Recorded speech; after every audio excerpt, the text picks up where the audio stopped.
So I'm delighted to welcome back to the show a previous guest who's done a huge amount over many years to connect people with and spread love of the water, and also to raise the profile of SUP as a means to explore and appreciate the marine environment. Hi, Cal. Welcome back to SUP FM. Thank you very much. Thanks for having me. Well, I know that even by your own extreme standards, you've had a really busy couple of years recently, and I'm imagining that that hasn't really let up in 2023. So, really appreciate you coming back on for a chat. And you've recently released a truly spectacular 3 episode series on STV. Which is available to stream for free, and it's called Scotland Ocean Nation. And I think it's available to stream until the end of March 2024. And it is the most fantastic watch. I mean, you must be very delighted with how it's turned out. Oh, thank you. To be honest, until the last few weeks, I felt quite. Uh, it's been really hard to watch because we've spent 2 years editing these films. James, my partner, and I, we spent 2 years editing them, and we know them like the back of our hand. And it's really hard when you've been so involved in a project to be able to step back and look at it with any kind of objectivity. But the response is brilliant, and I'm really grateful to everybody who's watched it and commented and sent messages and what have you. And people seem to be really connecting with the messages, and that's the main thing. You know, yes, it's a beautiful series and there's some amazing shots, and James has done the most incredible job of capturing all the wildlife and the Scottish coastline. But it's the interviews and the chats and the messages and the kind of events that happen along the way that bring those messages to life that we really wanted to get across to people, and that seems to be getting through. So I am absolutely delighted with that. Honestly, it's been such a long journey getting to this point, and to be able to finally share them with people is a real joy. So it's a Um, relief. uh, uh, Yeah, I mean, it's phenomenal. And, I contacted you rather poorly timed, actually, just as I think it was a couple of days before you were due to actually set out on there. So you politely declined the opportunity to speak. And I can't say I really blame you, bearing in mind what was ahead of you. But, you can certainly see that the care and the time that's been put in, particularly in the edit, because there isn't a sort of spare second in it, really, but it's perfectly timed. But so at a surface level, it gives viewers the experience of really paddling with you around the coast of Scotland. So that's 800 miles, which is every bit as beautiful and spectacular, and also as challenging as you'd expect. But it's, as you say, also about you connecting with the ocean, the wildlife, and the water community. And it Yeah. records your interactions during the entire journey. And as I said, I don't know how you've done it, but you deal with the issues, and some fairly gritty issues that face the marine environment. But what comes across is an overwhelming optimism about what anyone can do in order to make a contribution and a positive difference. And I came out of watching the series feeling personally very uplifted, and if anything, even more connected to the water, which I guess that's mission accomplished as far as you're concerned. But I also learned a huge amount during the course of the series. Oh, brilliant. I'm honestly so glad to hear that, because that's basically ticked all of the boxes of what we wanted to achieve, to take people on a journey. It's the whole reason for doing this expedition, was to be able to take people on a journey, to engage them in the ocean in a way that isn't just standing on the shore and speaking to camera, like actually take them with us, show people what's out of sight and out of mind, go diving, get underwater, see what's there, inspire them to maybe understand their own connection to the sea, even if they don't spend much time there. And then, teach people about what's there, what's out of sight, out of mind, because that's one of the things that I was so shocked about when I was learning everything that's going on in Scottish and in UK waters, was how shocking a lot of that is, but also how unknown a lot of that is. The Mm. conversations that I'd have with people, and even myself, I had no idea that a lot of this stuff was going on, and that a lot of this wildlife was there, and the issues and the intricacies and the nuances. So we just kind of wanted to get a really engaging way of talking to people about that, and a way that didn't shame anybody, or didn't, make people feel hopeless and that there's nothing that they could do, but hopefully helped people to see that there's loads that we can all do, and that we've all got a connection to the sea, even if we don't spend time there, and that there's, there is hope, there is optimism, there are awesome people doing amazing things to help protect our seas, and we can be a part of those communities as well. So I'm really glad that you took all of that from watching the series, because that makes all of our hard work worth it when that's the reaction that people have. And we really hope that as well, as much as reaching the paddling community, the water community, we really wanted to kind of reach outside of our echo chambers and talk to people who might not otherwise want to necessarily spend time learning about marine conservation, but maybe through an adventure they might take something away from that. So yeah, that was definitely the motivation behind it. Excellent. Well, I want to go into the film and the episodes in a bit more detail a bit later on. But before we do, I just wanted to cover a bit of your sort of backstory, your background, your water origins, and just sort of explore that with you. So I know that you're a surfer, you're a free diver, you're a scuba diver. At what stage did you first discover SUP? Um, Not until a long time after I discovered diving and surfing. So 2014 was my first foray on a SUP. I'd seen it a few times before. I think people, pootling about on SUPs before then, but not really thought anything of it, and definitely didn't think that it would become such a huge part of my life. But I lived with a group of guys down in Plymouth, and they were always out paddleboarding, like, you got to give it a go. And so finally one day they got me on a paddleboard, and that was it. Honestly, that was it. It was that first initial experience, and then the opportunity and the kind of ideas that came with that of, this is a way that I can go and explore the coast, this is how I can explore further afield and have adventures, and it all just stemmed from there, really. So me wanting to help connect other people to the water all came from that initial love of being on the water myself, and how that felt, and all the kind of the way it opened my eyes to the marine environment and to our seas and the creatures in it. Excellent. And I know, or I've heard a rumor that you've got a boat, or you've picked up a boat, and you're looking at exploring that element of access to the seas. Is that true? That is true. So yeah, I've been thinking, what do I do after paddling around Scotland? Scotland's my favourite country in the world. This paddling around Scotland was always on my horizon as an incredibly difficult challenge, the ultimate paddleboarding challenge, because some of the paddles are so committing, the weather is so changeable, there's so few get out points. It's just a really gnarly place to paddle, really, and an incredible place to paddle. So I'd always really, really wanted to kind of to do that. But then I was, kind of thinking, well, what's next? I was thinking, well, I want to go to St Kilda. There's this, incredible rock stack, miles and miles and miles off the west coast of Scotland. And I was trying to kind of look at maps and charts and think, how could I paddleboard there? And all these different places further afield. And then it became, global, like, where can I explore next? Like, where are the stories that need to be told? What's happening? Who are the people there that, we need to bring the stories to life? And I just kind of decided, well, I didn't decide, I kind of had in my mind that I would really love to learn to sail. I'd love to learn to sail. I'd love to be able to explore further afield, be out on a boat, take my boards with me, surfboards, paddle boards, the whole lot, free diving kit, everything, and be able to go and really explore the sea and really bring the magic of the ocean a bit further afield to people back at home through our films. And that was kind of the longer term plan. But it required me to learn to sail and save up enough money to buy a boat. So it was quite a long term plan. And then while we were paddling around Scotland, we met a chap who's become a very, very firm friend of ours called Nick, who actually met in episode 1 of the film, the very end of episode 1. And I was telling him about my dream to learn to sail and one day, have a boat that I can get out and explore the ocean on, and hopefully as well take other people out on as well. Next time I saw him, he said, I've got a boat on a mooring. Would you like it? And Wow. I thought, this has got to be a joke. Like, this can't be real. This is everything that, like, this dream, and it was such a strong dream in my mind. It was such a, this is the next thing. Like, this is what I need to be doing.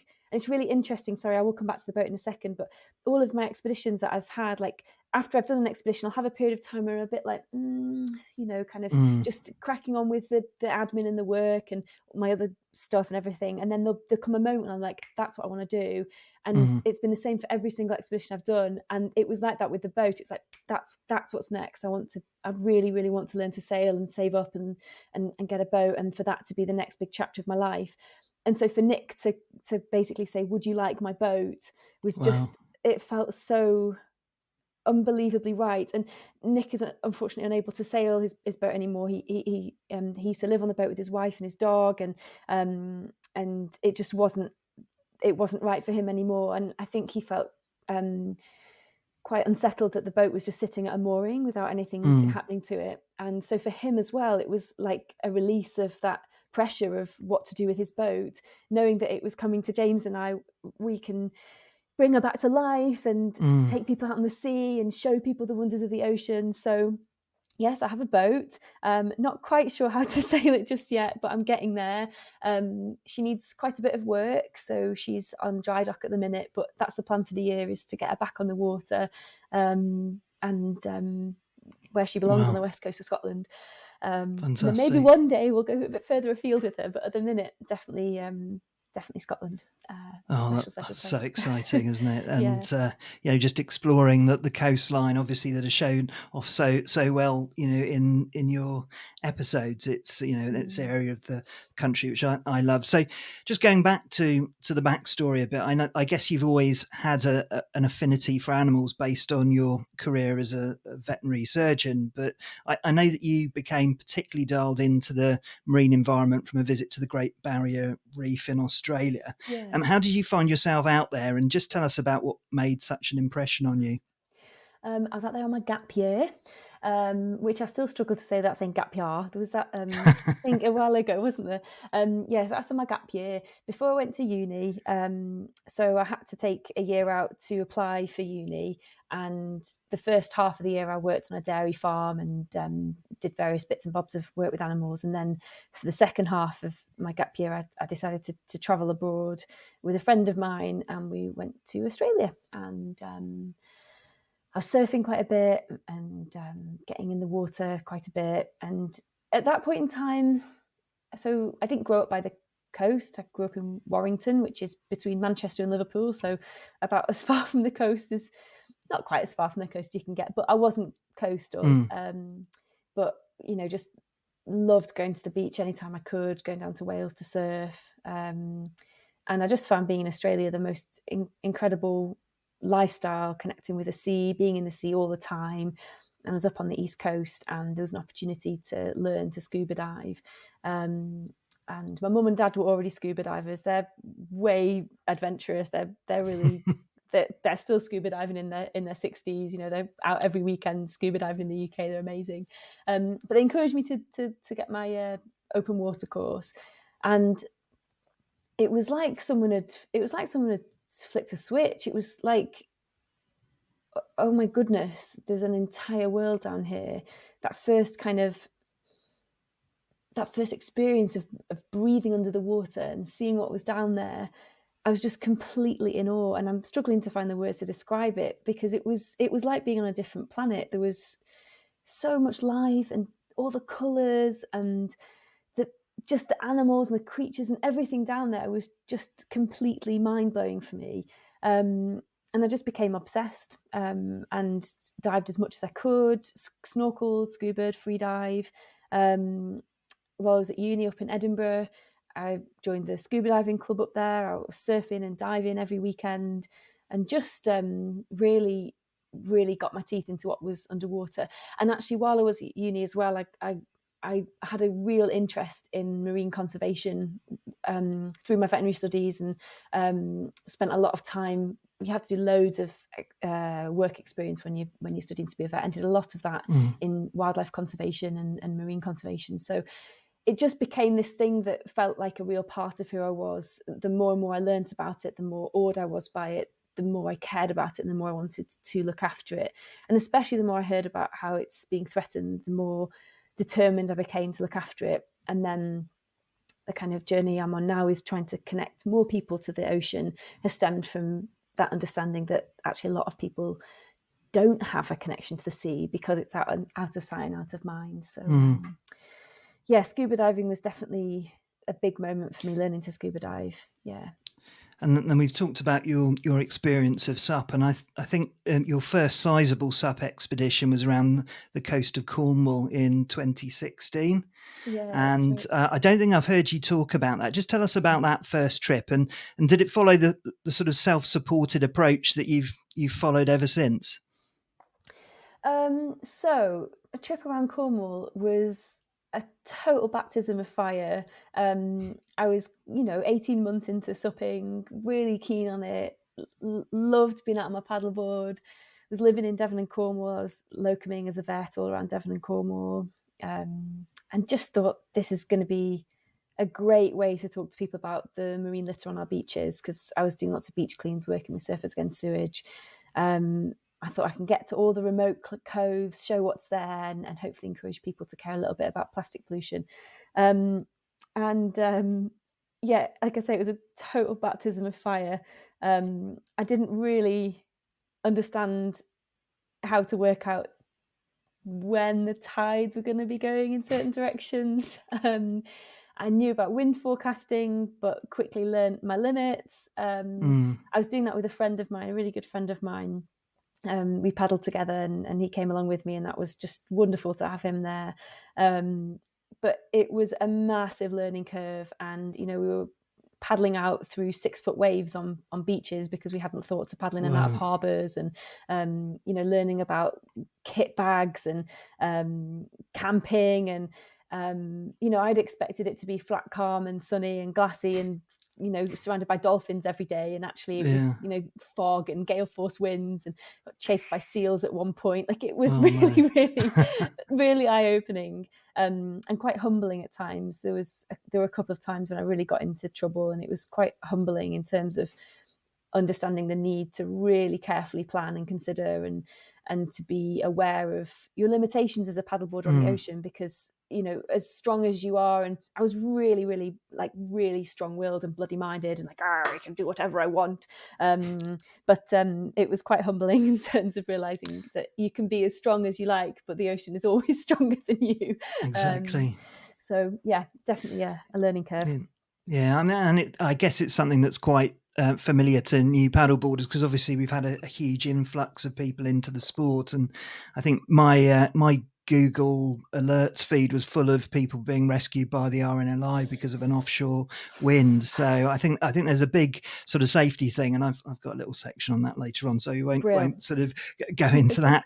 But I know you've done a lot of work with the WSA and so on, Yeah, and all of that safety stuff is sort of woven into your 3 episodes as well. yeah, Um, so um, so so then you had an expedition on the west coast of Scotland.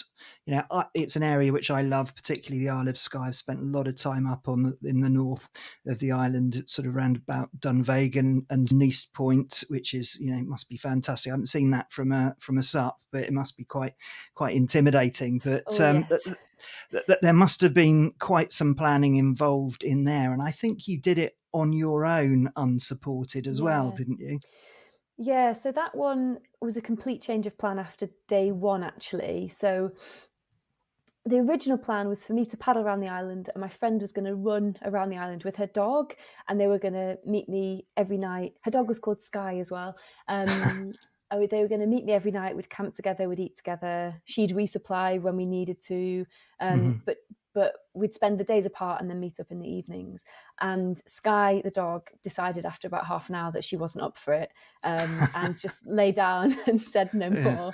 Um, so so I carried on my own. So basically, just my friend headed off. She went home, and I carried on my own. Um, and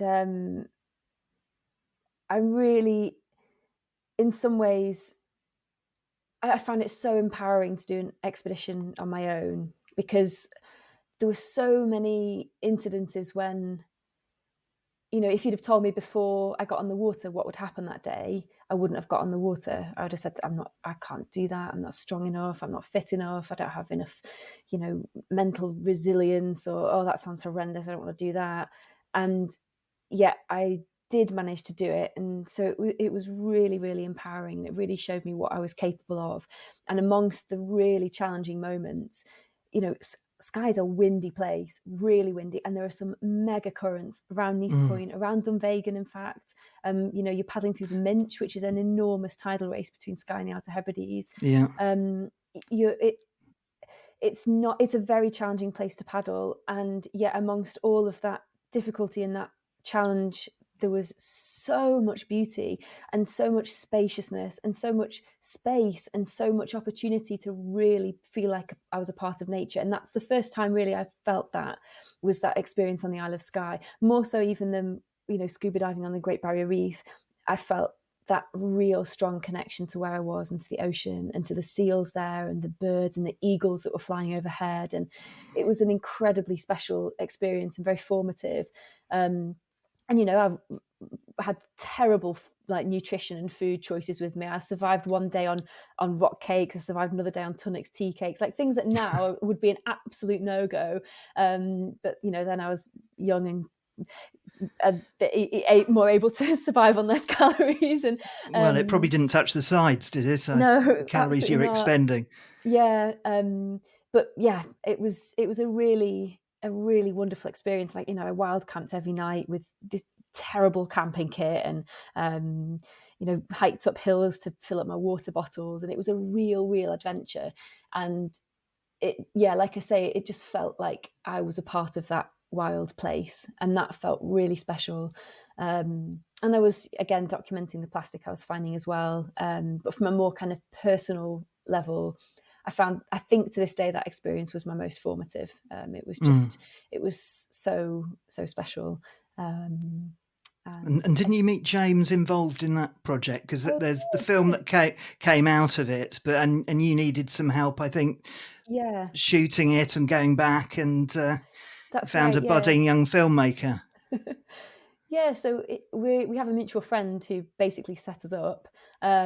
So she contacted him and said, oh no, they were away hiking somewhere, and she said, oh, my friend's doing this, and he said, that sounds cool. Does she need someone to take photos? And anyway, basically at the end of the trip, I almost actually went home. I'd finished the trip and I was really exhausted, and I was just ready to go home to my bed. And James, I'd finished a couple of days earlier than I'd planned, so James wasn't planning to come up for a couple of days. And I nearly sacked it off and said, I don't need photos. I just want to go home. But I thought, no, I'll just wait, and we'll, he was really interested in helping out with the project, with teaching people about marine litter and what have you. And anyway, he came up and we met up, and my parents were there at that point in time. They'd come to meet me at the very end of the trip. So he met my parents the same day he met me, and he still wasn't put off. And yeah, we made this this film together about paddling around Skye. We're just friends for a while, for a good few months. That was 6 years ago this year, and we've been together as a couple really since a few months after that. Wow. And we've had our fair share of testing moments working together on this kind of thing, because Oh, I'm sure. I didn't realize how hard it was for him to see me go through stuff like Mm. paddling around places. But yes, so I met James, and James then made the Isle of Skye film, Vitamin C, which is about paddling from Land's End to John O'Groats, and Hmm. also the series Scotland Ocean Nation. Yeah, fantastic job he's done on all of those. Absolutely, yeah, I mean, one of the things that sort of stood out about the Sky film is that you would sort of assume that in these very isolated places, these very isolated beaches, they would be pure and unspoiled and so on. yeah, But what you showed is that their isolation actually is a huge problem, because seaborne plastic waste is everywhere these yeah, days, and if it's not likely to be seen by humans, it's not likely to be cleared. And it was yeah. quite a shocking amount of waste that you came across. Yeah, and I was shocked. And I was a marine litter campaigner, and I was shocked at what I found. You've hit the nail on the head. You expect this wild place with these wild beaches, which you cannot get to by land, they're only accessible by sea, to be untouched. And they were the worst affected because there's no one there to pick it up. And one day I found a cow who'd swallowed a part of a fishing net, and there were stories from, I met a farmer who said that she'd had to have several of her cows operated on. They grazed down to the waterline. She had to have several operated on to remove plastic from their rumen because it was such an issue from swallowing plastic. So it was very eye-opening. This is the one of the remotest, some of the remotest places you can get in the UK that I was paddling to, and no less affected by plastic. And a real mixture of what I was finding: plastic bottles, fishing gear, massive pipes from fish farms. And that's the same up the whole of the west coast of Scotland. It's just, Mhm. you could go to almost any beach and find that kind of stuff. Yeah, but pretty horrendous. And just to cover off some of your other greatest hits, and probably the biggest one, I guess, in terms of distance, which is becoming the first person to cover the distance between Land's End to John O'Groats in 2018 by paddleboard. I mean, that was an epic trip. And as you said, that's shown in the film Vitamin C. And by the way, we'll link to all of these films in the show notes. They're available via YouTube, and I definitely recommend you catch both Sky's the Limit and Vitamin C, and obviously your new STV.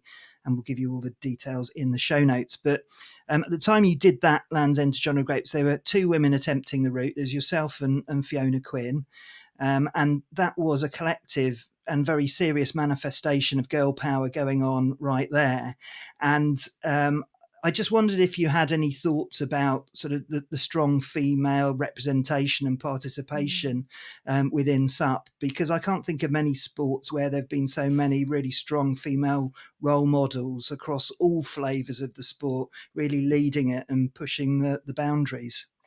I'm really glad you asked that question, actually. So, my first expedition paddling around Cornwall, I I knew that it could be done because two blokes had done it a few weeks before, and not one part of me at that point thought it's been done by guys, but could it be done by a woman? It just, I said I was really, bloody minded about things, very stubborn, but I didn't at any point in time think I need to consider the fact that I'm a woman here. And I remember so clearly sitting on the beach at Wembury, about to set off to paddle around Cornwall, and Marie Buchanan coming down to see me off, and being so unbelievably inspired by her. She was such a huge help, support, and inspiration to me getting off that beach and getting going. Because, like I said, I'd only been paddling for 18 months. There was so much I didn't know. There's so much about nutrition, about technique, about distances, about speed, there was so much I didn't know that I was about to learn. And to have Marie there to teach me, reassure me, and support me was such a huge help. And she's still a friend today, and I still feel very inspired by her every time I see her put up a Mm-hmm. picture of her paddling on the south coast in either beautiful or terribly gnarly conditions. But you're right, like this is a community that has some incredible female people, women paddlers, and not women paddlers. They're just, I think it's just a wonderful community, a wonderful Mm-hmm. supportive community. And yeah, I feel really grateful for how supportive it is. And I've met a lot of people through this community, people like Joe Mosley, who's now also a good friend. And yeah, there are some real badasses doing really cool things in this community. They certainly are. I mean, a couple of weekends ago, I was at SUP 12. Emily Evans just absolutely bossed it relentlessly round the course. And she's, a tiny thing, but she just absolutely nailed it on what is just quite, it got quite difficult in some at some moments on the course there down in Torquay. So yeah, and Marie Brilliant. Buchanan, if you can possibly help to persuade her to come onto the show. I'm not sure whether appearing on a podcast is her favourite thing, but I've got all my other targets like Bart de Zwart and Chris Burtish and so on. I just need to, obviously Okay. yourself, and I just need I'll to see get what I Marie can do. Buchanan on. So if you can put in a word for me, that'd be greatly appreciated, because she's an I absolute mean, legend. she is a legend, and I don't think she is quite aware of how inspiring she is to people. Mm, Just by being herself, just by doing her thing, and by bossing it. mm. I will see what I can do. Fantastic, thank you. That's wonderful. That's much appreciated. Okay, so in any other episode, we'd be spending a significant amount of time talking about Land's End to John O'Groats. It's one of life's sort of great defining journeys. But I did want to spend a bit of time talking about your series, which we've obviously already trailed up front. So it's Scotland Ocean Nation, and it's definitely a must watch for any paddleboarder of whatever experience level, for all sorts of reasons.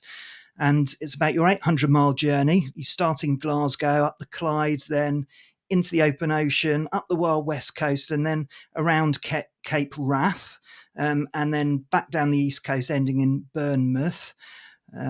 Try not to say Bournemouth, because that's completely different. It's Scotland's first harbour down there.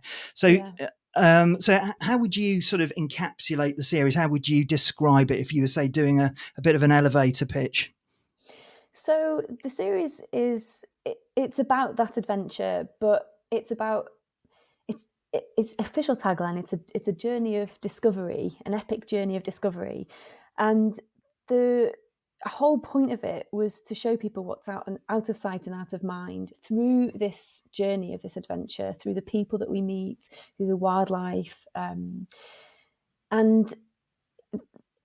it's it's there to celebrate our seas. It's there to really celebrate what we have in our ocean, right here in the UK, why it's worth protecting, what's going on under the water, and how we connect to the sea, and why that's important. So I paddled around that coast. I started in Glasgow because that's where COP26 was happening later in the year.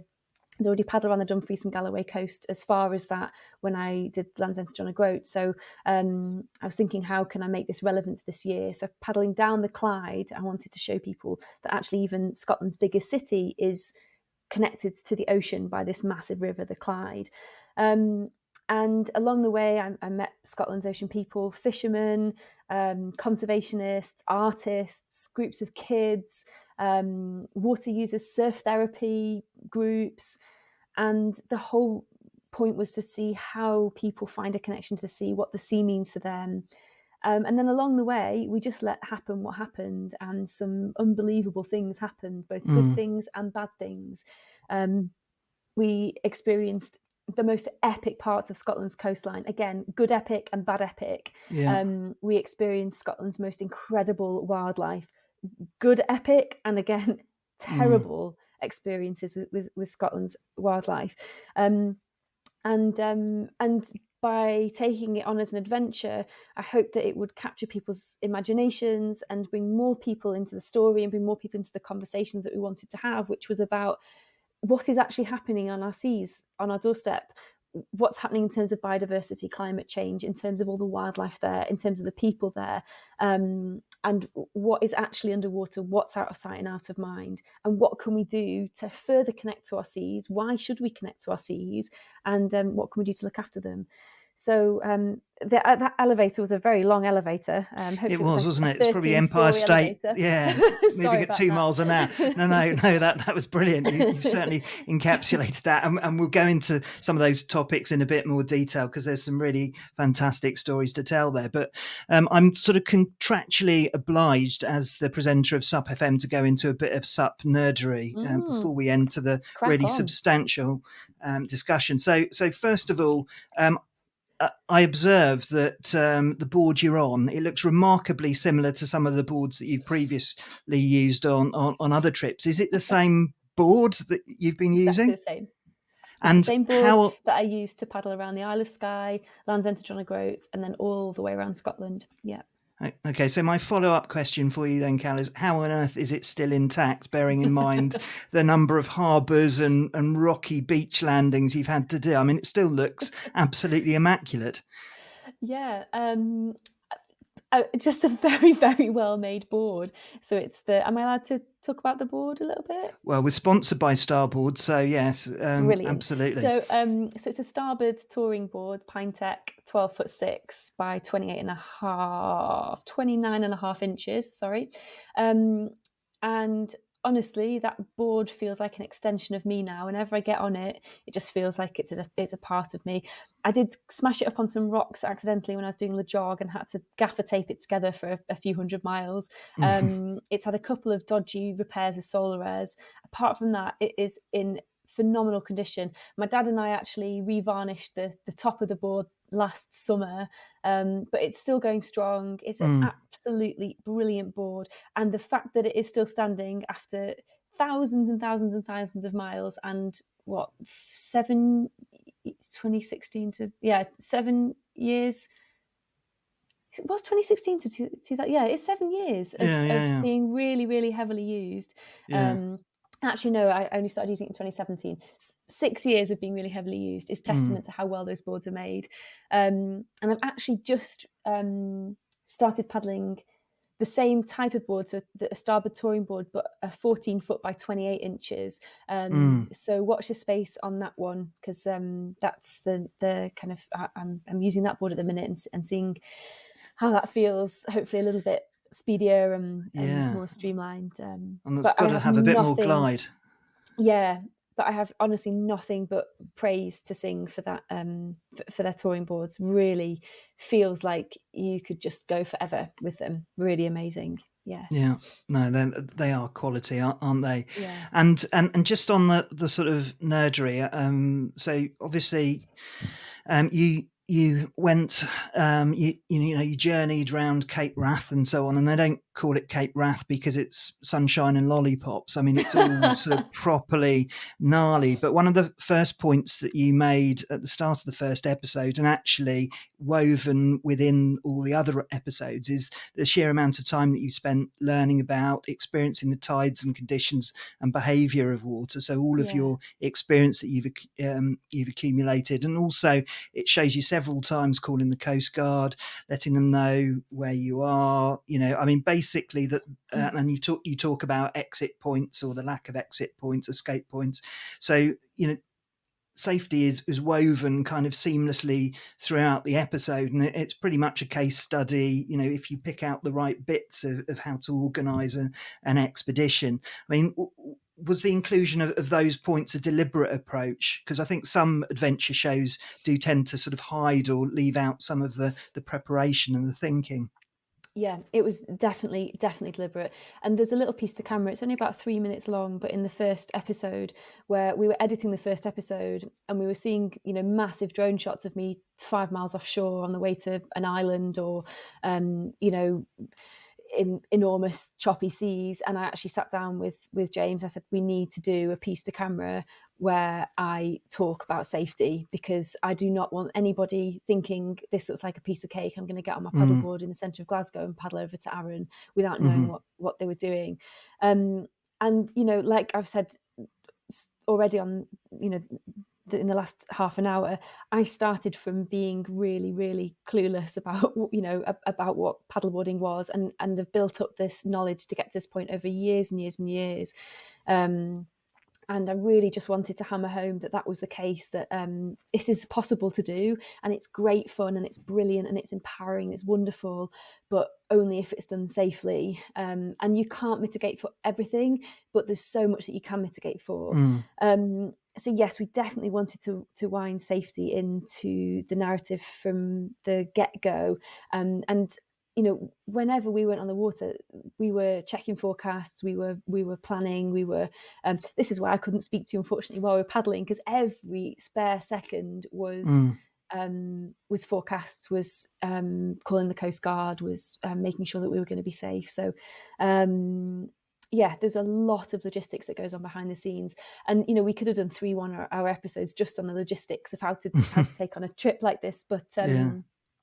That got a bit boring after a while. So Yeah, yeah, well, yeah, as I've said, sort of probably lots of times, it's a beautiful piece of filmmaking. And if you are listening and planning an adventure of any length, or just want to enjoy the film from your armchair, there's a real feeling that we're actually there doing it alongside you, which comes across really clearly. But obviously, there are other messages in there as well, and wildlife is another co-star in there. All of your very significant encounters with wildlife, and as you said, some positive and some rather upsetting ones. yeah. And one of the things that I wanted to start asking you about was your encounter with an orca group, where they got a little close for comfort, and it seems that at the same time, it was both the best and probably the most frightening part of the trip. Just tell us a bit about that experience. Yeah, too right. Yeah, definitely hit the nail on the head there. So I was paddling. It was one morning, quite early morning. I think we got on the water at 5 or 6 or something. Quite choppy water. It was a bit foggy. It wasn't a nice day for paddling, and I was absolutely exhausted. The day before, I'd broken down on my paddleboard and cried because I was so tired. And we had just one day left of possible paddling before a big storm came in and we were going to be off the water for a few days. So James and we were umming and ahhing for ages. Should I just rest? Do I just need to take some time off? I was really knackered, like I say, just weeping, tired. Because we knew we were going to be off the water for a while, and we kind of looked at the logistics. We were coming quite close to Cape Wrath. So we looked at the logistics of, if we stop here, we're then going to be another 10 miles away from Cape Wrath, whereas if we paddle an extra 10 miles this morning, then when we get a weather window, we might just be able to nip around Cape Wrath. So anyway, we decided just to get on the water and just battle through it. We knew it wasn't going to be a very nice paddle. And I'm so glad we did. At the time, I maybe wasn't. But, a few miles from finishing, I was really wrecked. I was on my knees, just got to do 3 more miles. And then I heard this big kind of behind me, and I thought, instant thought was dolphins. And my instant thought was, the dolphins have come to give me a boost. Like, I can manage the last 3 miles now. And I looked around and I was like, oh God. I didn't say, oh God, I said something much No. worse. But there was a fin which was 6 foot tall, so taller than me standing on the board, massive black fin, and then another massive black fin, and then a slightly smaller black fin. And they were really close. At this point, they were less than a paddleboard's distance away from me. Oh. And then they basically 2 bulls and one female. And the males were 3 times length of my board. We're talking 30 feet, 10 meters the males can grow up to. They were absolutely huge. I couldn't fathom how big they were. And they just kind of swam around me, and the female swam up to me. So orcas live in matriarchal society, so the females are the big bosses. Yeah. She swam up to me, swam underneath my paddleboard, turned on the side and looked up at me, and I was just looking down at this orca, like just locking eyes with this orca. Wow. And my reaction was so uncool. So someone had said to me before I set off that, you might see orca on the West Coast. I was like, yeah, whatever. But also, if I did see an orca, I wouldn't be bothered because there are no incidences of orca attacking humans in the wild, so they're not a threat to humans. And then when there's an enormous orca underneath your paddleboard and they're so big and you're this tiny human on this tiny paddleboard, it's a very different experience. So I completely and utterly lost it. It definitely made the last 3 miles of paddling back to shore very interesting. And at the time, it was just this crazy, like really visceral reaction of just, I couldn't control myself. I was shaking, I was crying, I was screaming. I'm pretty sure I scared them off just screaming so loudly. And then afterwards, it was like, oh my goodness, did that actually just happen? That is one of the biggest privileges of my life, to have been that close to an orca.